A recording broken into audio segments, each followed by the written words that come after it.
Hello, my name is Mykaell Riley. I'm an Associate Professor in Music at the University of Westminster. And today, I'm so happy we've got one of our million sellers on the other end of the line, and that is yours truly, Jazzie B. Jazzie, hello, welcome, and thank you. Greetings, Mikey. Thank you. I'm going to start off by taking everyone on a journey. I'm going to assume people don't know. I mean, it's a bit of a nonsense, but I'm going to assume people don't know who you are. They've never heard of Soul to Soul, and you're going to enlighten them, or we're going to enlighten them. So we're going to go on a bit of a journey back down memory lane, and then we're going to come right up to speed to where you are now, what you're doing, and so forth. So to begin that journey, let's begin. Where should we begin? Let's take us back to the home. Let's take us back to the family, the brothers, the elder brothers. You're one of 10. So I guess the question is, what is Soul to Soul? Well, Soul to Soul, we're a sound system, an amalgamation of music and fashion. We come to Earth as pleasure givers from the planet Ard, spelled A-R-D, and we're here to bring pleasure to all our disciples, as it were, the collective. So this is what it started out for us in school as a sound system. We took it on a journey, very cartoonish like. And the idea was us coming up with our own ideology. I guess by that time, it would have been 1982. And we had been heavily influenced by the punk attitude in terms of us growing up here, particularly in London, in the UK, in the 70s and 80s. So the idea of us as pleasure givers was to take the concept of the sound system and make it global. And our main intention technically was to be the biggest sound system in the world. Okay, I mean, that takes me into Sun Ra territory almost. But let me try and get just behind that, just slightly. Education, academia, that seems to run in your family. I read somewhere that one point you were contemplating a lifeline between that and religion. Yeah. Well, I read somewhere at one point. We can't forget, though, Michael, what I think is a fundamental point that seems to be missing every time I listen to stories like this is the times that we were living in. And I'm going to get there, we were very much of a class system. I'm going to get there. So being able to develop our craft in a situation where London in particular is the shopping window of the rest of the world. And we were exposed to so many different things, particularly coming up, all under the filter or the gatekeeping of the class system. So the idea of us sort of penetrating the masses, et cetera, was never necessarily on our agenda. It was mainly, we wanted to be the biggest sound system, in the world, technically. And I guess we became a slight victim of our circumstances in our development, because we became this musical collective, which was maybe an extension of a sound system.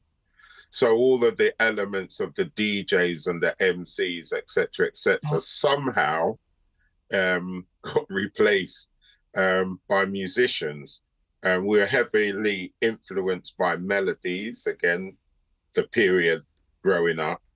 And then in terms of academia, I chose the music business, but I didn't choose to go into the business as an artist.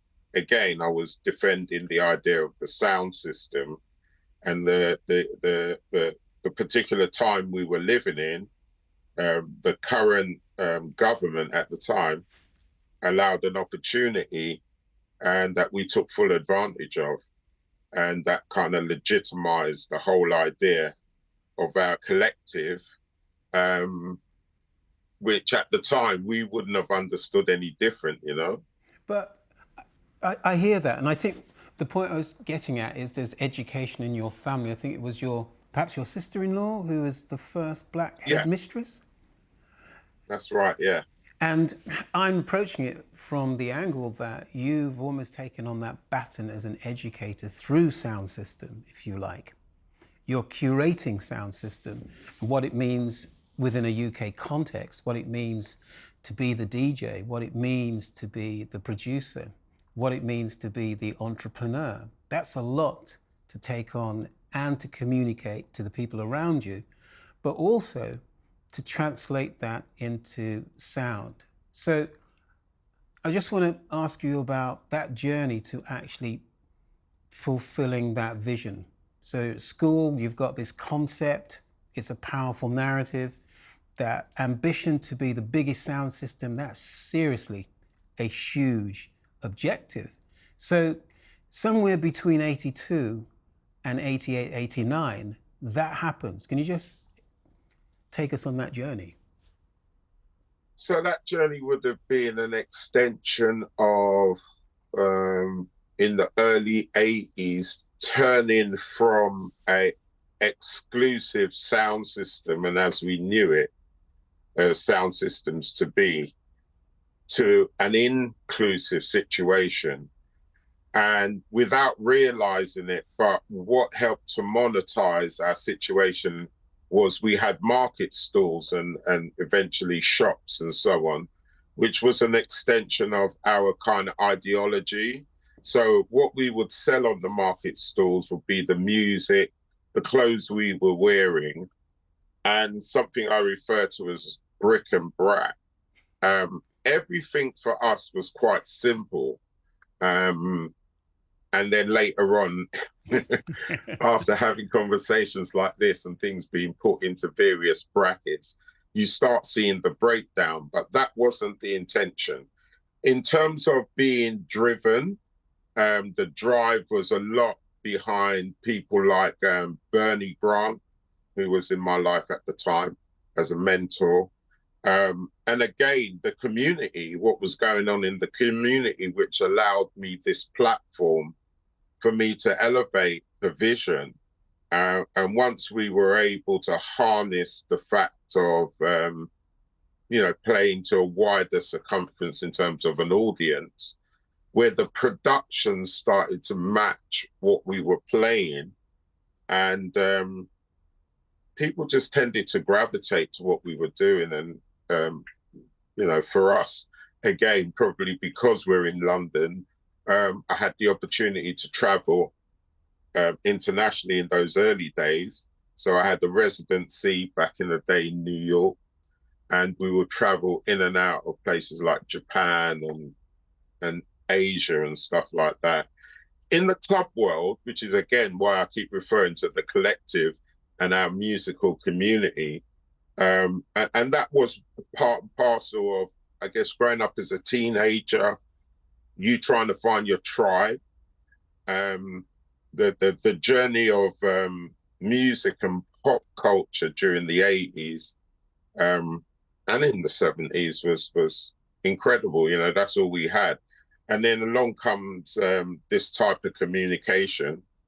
Well, it's interesting. Yeah, and it helped to change the game. It's interesting. I went to your clubs, I think, I'm trying to remember which one. I think the Arches first, in the Arches. And what amazed me was the audience that Soul to Soul attracted. This was a mixed audience. You said punk and reggae, 2/7's Clash back in the late 70s, but this was now moving into the mid 80s. And this audience was a sophisticated, mixed crowd that was into, I would say it's a different approach to sound system. And I'm wondering if you can just explore that different approach, because this is a mix, this is a black and white audience. And to some extent, this was a trendy audience as well. This is an upmarket audience. So how do you get to that point where you're attracting this type of black and white crowd that aspiring to more than just the average sound system? I'm going to put it that way. So, I mean, in my book, Reflections of My Journey, there's pictures that show you what was actually going on at the time. We had moved from the warehouse scene back in the early 80s that was, getting a bit too much exposure. We left the warehouse parties and went straight into Covent Garden, a place that was known as the Africa Centre. Now, us moving our club nights from a warehouse to an actual enclosure had various other benefits, and one in particular was the actual production and sound system. So now the idea was to take the whole vibe and the energy we had created within the street culture uptown. And what that allowed us to do was to filter the audience, really. So going more to the purists. Once we had established ourselves at the Africa Centre, and if you like, the trendy crowd, or whatever you want to call it, of its time,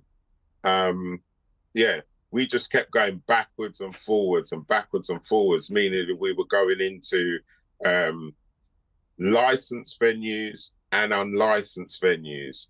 And the whole idea of that was the different dimensions of what we were creating as a musical collective. And it was part of our mantra as well: a happy face, a thumping bass for a loving race. Now, all these things were happening, in that odd word, organically. We were all developing it as we were going along, in terms of there wasn't a blueprint or anything like that.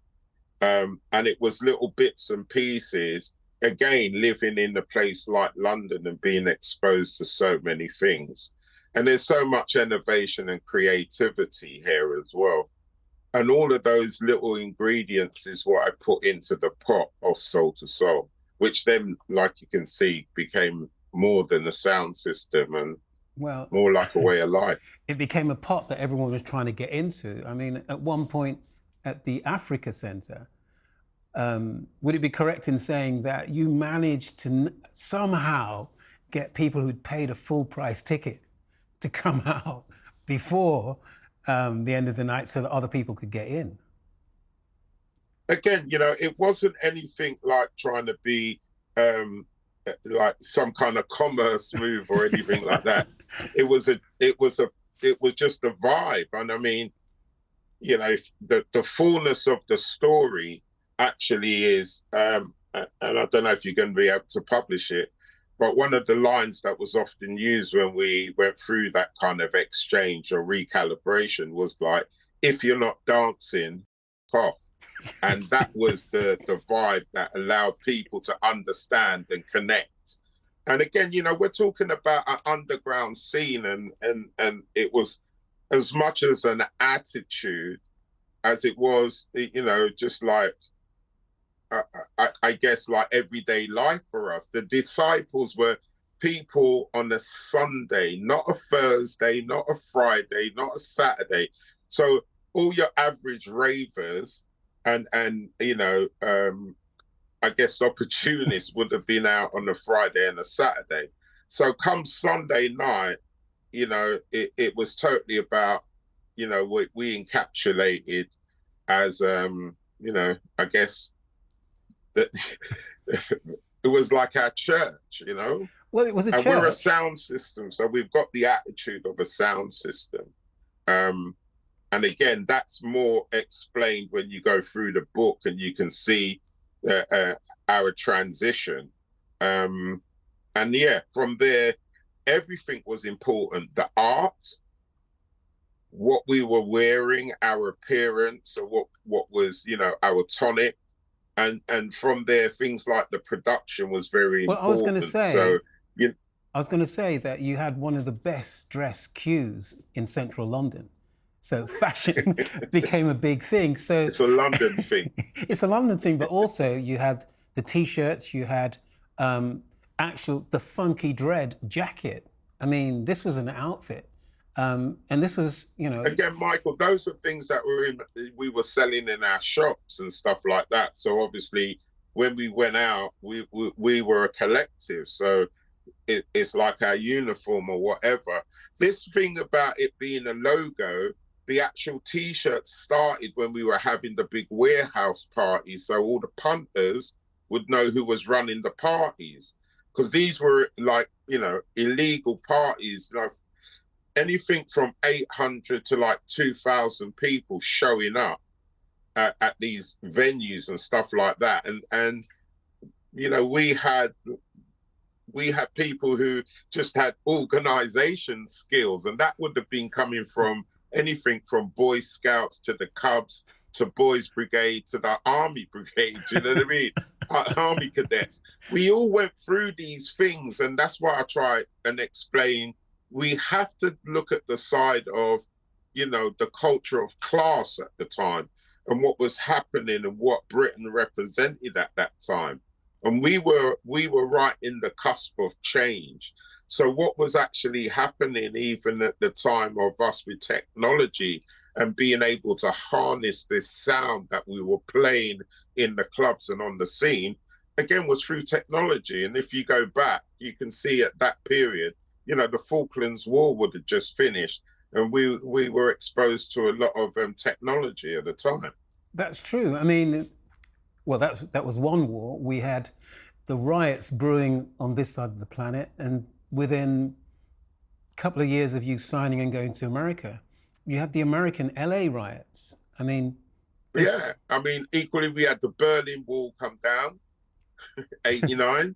Yeah, it was just an incredible time what we came up in, you know. But unlike most sound systems, you transcended the concept of the traditional sound system.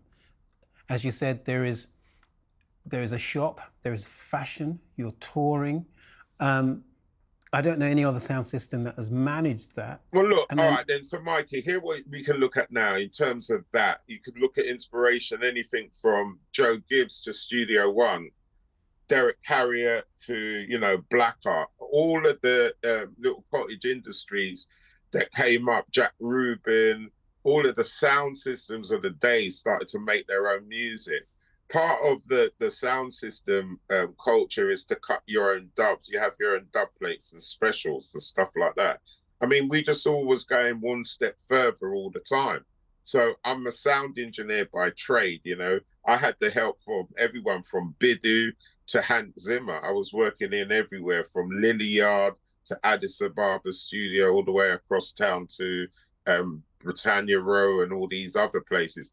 I did my apprenticeship for Tommy Steele Studios, which was in Bryanston Street, Nova Studios, working under Richard Dodd and Pat. She gave me the job originally. I'd soaked up all the culture and the finesse of business, and that was all part and parcel of us being able to survive in terms of where we were as a class or a race of people at that time. And I guess that's where you may argue elements of academia come in, more a case of making sort of like better decisions. And then watching all the other sound men and stuff like that go through what they go through. And I fully understood the principles of it originally. And it was just like a jukebox playing outside a rum shop. You're attracting people buying the drinks, etc., etc. And like I said, I just went one step further from having a rum shop and a jukebox. And again, you know, you could look at inspirations from, you know, Mr. Branston all the way through to, you know, Frost and Blackwell, you know, that everybody was an inspiration for us at that time. More so, we are growing up in a time of change. We're questioning the system at that point. And coming into my early 20s, when we talk about academia, the politicians that were, you know, all their tricks and stuff like that was going on, we're at an age now where this argument about rebelling, etc., etc. We weren't all throwing stones, you know. There were probably guys like me, maybe moving a few casualties and handing out water. But we all, like you said, you mentioned the riots and so on and so forth. Again, the times that we're living in. And I think the real difference is now being able to reflect and say, where was I during that period? What was happening with me and so on and so forth.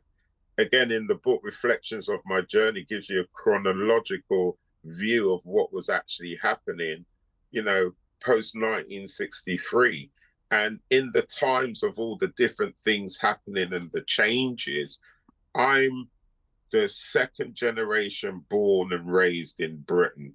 So we went from fitting in to this is my country.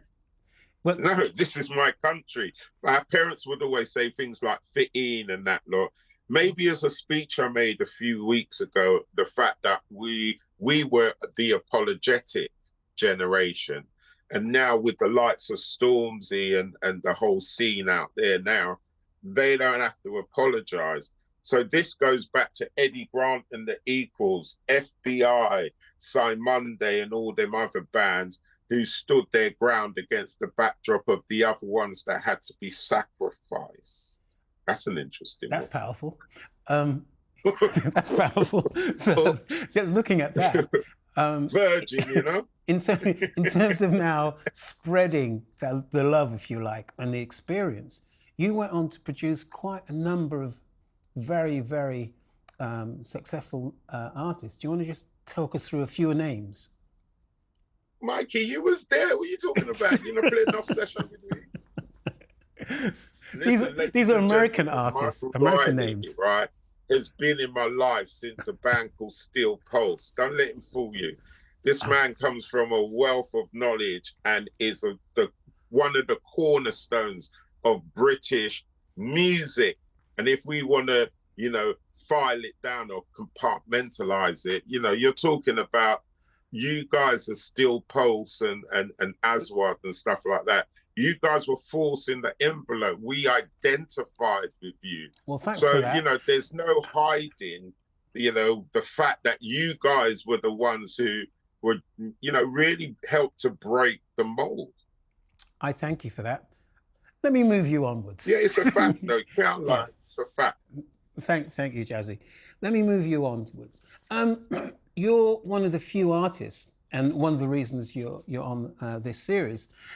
That million mark is a difficult number to achieve, and it's a level of success that brings awards. Can you talk us through some of the awards that you've received and how you feel about them? We never went about it to get any awards, and the best way to say it is probably we've got every award other than an Oscar and a Brit Award. Ouch. Yeah, that's probably the only ones, you know, that if you want stand out, you want to say even globally, because some of the awards what we've had in America have been crazy.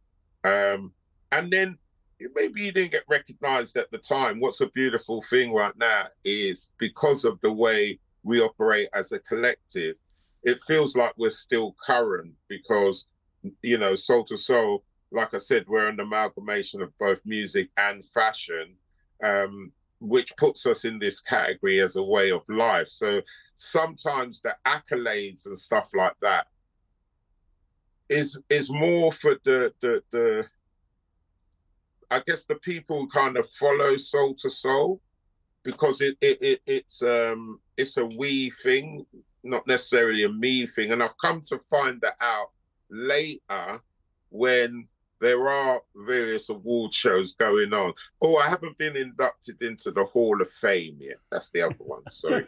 Because I actually inducted a good friend of mine into that Hall of Fame, and he whispered, that'll be you one day. That was Brother James Brown. So yeah, that could well happen again. What is we never really went out to do the awards. or received them and what's happened when they've come along, it's been more a representation for the people who've been a part of Soul to Soul and the believers, really, you know. Well, Jazzie B MBE has a ring to it. No, let's get that right. Jazzie B OBE. OBE. I apologize. OBE, yeah, it's the Order of the British Empire. That has a ring to it. Seen, definitely. And I don't feel no way about it at all. Well, here's the thing.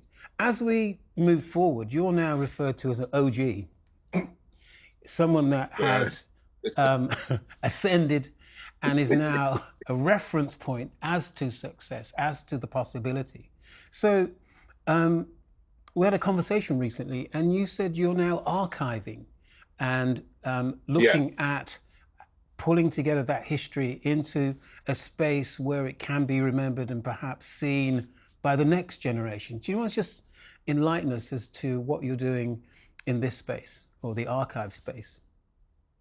Well, I think what's happened, particularly again, Mykaell Riley plays a role in this in terms of making us recognize our journey and being blessed to have gone through what we've gone through, to realize that it is all been about the journey, not necessarily the end. And then to be able to share our unique journey with the rest of the culture, the collective. Between you guys and my eldest brother made it very clear that it's something that I honestly for granted. And the weirdest thing on that note is the fact that I used to think I was a hoarder, which it turns out like, no, really, I just don't like throwing things away. And I guess you guys came up with this word, Jazzy, you need to archive. And you meant, I needed to, make an account for my stock. So that's really, again, one of those happy accidents, because I wasn't even thinking about it like that. I'm just a man full of nostalgia, and I love all my old things, And I guess as I was able to get the resources, I keep a lot of them running. So we have a really large space which has all the artifacts from 1977, the Queen Silver Jubilee, which was my first party. We still have things like the turntables, a preamp, an old Leap power amp and stuff like that, all the way through to my first market store, the shops, the clubs. So there's pieces of equipment all through the recording studios, both in England and in the Caribbean, because Soul to Soul is based out of Antigua and Barbuda since the 80s. And